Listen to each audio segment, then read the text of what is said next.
Bonsoir, donc je vais corriger le sujet 2, exercice 1 et 4 et m'attarder en particulier sur l'exercice 1 qui a mal été réalisé, soit parce que vous avez oublié de relire la leçon, soit parce que vous l'avez mal comprise. On va tâcher d'améliorer ça. Donc, je rappelle que le rapport d'homothétie, on regarde s'il est, par exemple, si on prend le point M, si le rapport est positif, le point se situe du même côté. Si le rapport est négatif, le point se situe de l'autre côté. Ensuite, le rapport, quand on est du côté positif, s'il est supérieur à 1, c'est un agrandissement. S'il est compris entre 0 et 1, c'est une réduction. Enfin, 1, c'est le point lui-même. Pour l'autre côté, c'est-à-dire quand le rapport est négatif, s'il est compris entre moins 1 et moins l'infini, c'est un agrandissement. S'il est compris entre 0 et jusqu'à moins 1, c'est une réduction. Moins 1 étant à la même distance de haut que le point d'origine. Donc on va travailler point par point, on va prendre le temps de le faire comme il faut. Donc, le point L d'abord pour la question 1. On vous disait un rapport d'homothétie de 2. On constate donc que le rapport est positif, c'est du même côté de haut. Ensuite, rapport 2, qu'est-ce que ça signifie? Ça veut dire que la distance de O à L, elle étant le point de départ, elle est multipliée par 2. Donc 1, 2. Donc l'image du point L et le point D. Ensuite, question 2. Le point de départ, c'est C. Le rapport, c'est moins 0,5. Donc moins, on est de l'autre côté. 0,5, c'est la moitié. Donc ici, regardez, on a 1, 2. Donc de l'autre côté, la moitié. On fait 1. Donc l'image de C par le rapport d'homothétie moins 0,5, c'est P. Ensuite, pour les deux questions suivantes, il faut trouver le rapport d'homothétie. Donc, on cherche le point J, qui est le point de départ, et on regarde où se situe F. F est de l'autre côté. Donc, on va avoir un rapport négatif. Et la distance de O à J, c'est de 1, alors que la distance de O à F est de 2. Donc, on a un rapport d'homothétie négatif, mais qui vaut 2, donc ça fait moins 2. Pour passer de J à F, on traverse O, le rapport est négatif, on double la distance, le rapport est moins 2. Ensuite, pour passer de F à N, donc on va chercher notre point F, il est là. De F à N, on est du même côté de O, donc notre rapport sera positif. Mais on a de O à F 1, 2, alors que de O à N, on n'a qu'un. C'est-à-dire qu'on a la moitié. Donc on est dans une réduction. Donc rapport d'homothétie 0,5. Ensuite, pour les deux dernières questions, donc quelqu'un s'est fait piéger. Attention, on a l'image. On cherche le point de départ. Donc on va aller regarder nos images. Donc d'abord H qui est ici, qui est l'arrivée d'un rapport d'homothétie moins 1. Alors si le rapport d'homothétie était moins 1, ça veut dire que c'était de l'autre côté. Et ça veut dire que moins 1, c'est exactement la même distance. Il n'y a ni agrandissement ni réduction. C'est la même distance que de O à H. Donc qu'est-ce qui a la même distance que H de O, mais qui est de l'autre côté? Eh bien c'est D.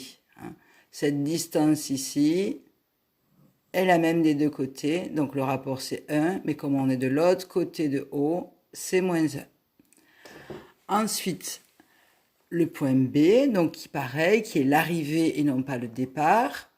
Donc le point B, pour arriver au point B, on a fait un rapport d'homothétie moins 2. Donc déjà, moins, c'est de l'autre côté.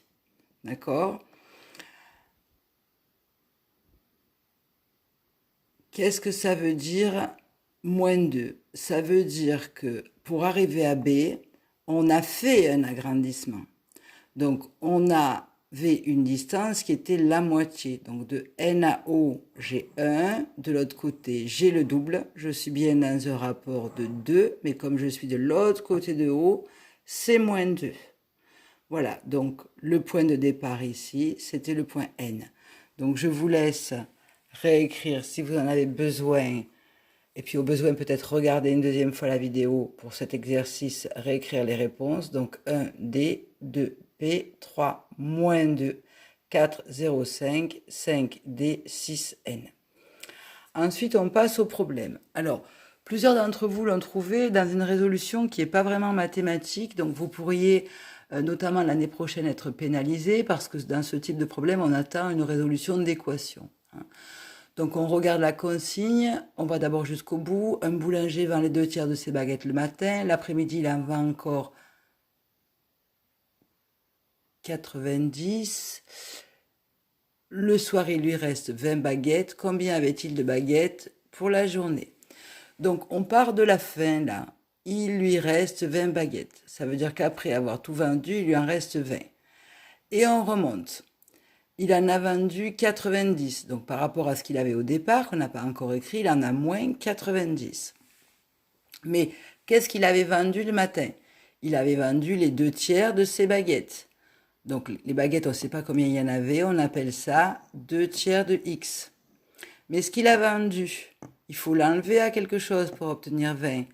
Il faut donc ces baguettes, les mettre devant et on va les appeler X. Donc X, la quantité totale de baguettes. Il a vendu 2/3 de ce total le matin. Il a vendu 90 l'après-midi. Il lui en reste 20. Et là, on a une équation, donc il faut résoudre. Donc, on commence par faire disparaître le moins 90 qui est là, puisque je vous rappelle qu'à gauche, on veut plus de nombre, on veut que X. Donc, X moins 2/3 de X. Moins 90, pour le faire disparaître, on met plus 90 qu'on va mettre aussi de l'autre côté. Donc, ça nous fait X moins 2/3 de X égale 110. À partir de là, on est gêné parce qu'on a ici une fraction. Donc, si on veut faire disparaître cette fraction, on va tout multiplier par 3. Donc, pour faire disparaître, on multiplie tout par 3. X devient 3x, moins, eh bien, pour faire disparaître ici en haut, on multiplie aussi par 3. 2 fois 3x sur 3, ça va nous permettre de barrer le 3 et le 3, il nous restera moins 2x. Et 110 fois 3, puisqu'on a multiplié à gauche, on multiplie à droite. Ce qui nous donne 3x, 3 fois x c'est 3x, moins 2x ici, égale 330. Alors, quand à 3x j'enlève 2x, il me reste x, x égale 330, et on dit il avait 330 baguettes le matin, on n'oublie pas de faire sa phrase. Si on a un doute, on se vérifie. Donc vérification, si on ne s'est pas trompé, les 330 baguettes du matin, moins les 2/3 de ces 330, c'est-à-dire on remplace x par 330 dans l'équation qu'on a posée au départ. Moins les 90, on résout, 330 moins 220 moins 90, ça nous fait bien les 20 qu'on avait dans l'égalité à droite de l'équation au départ. J'ai juste remplacé x par 330 ici et là, et effectivement on obtient bien 20, ce qui veut dire que l'on ne s'est pas trompé dans sa résolution. Alors bien sûr qu'on peut toujours résoudre ce genre de problème à l'intuition, sauf que quand on est en mathématiques, on va vous demander, et plus ça va aller, plus ça sera comme ça, surtout si vous allez en seconde GT, on va vous demander une résolution mathématique, c'est-à-dire avec une équation. Donc quand on a une résolution comme ça avec une inconnue, il faut toujours mettre une lettre pour résoudre. Voilà. Je vous souhaite une bonne journée, bon courage pour la suite des exercices.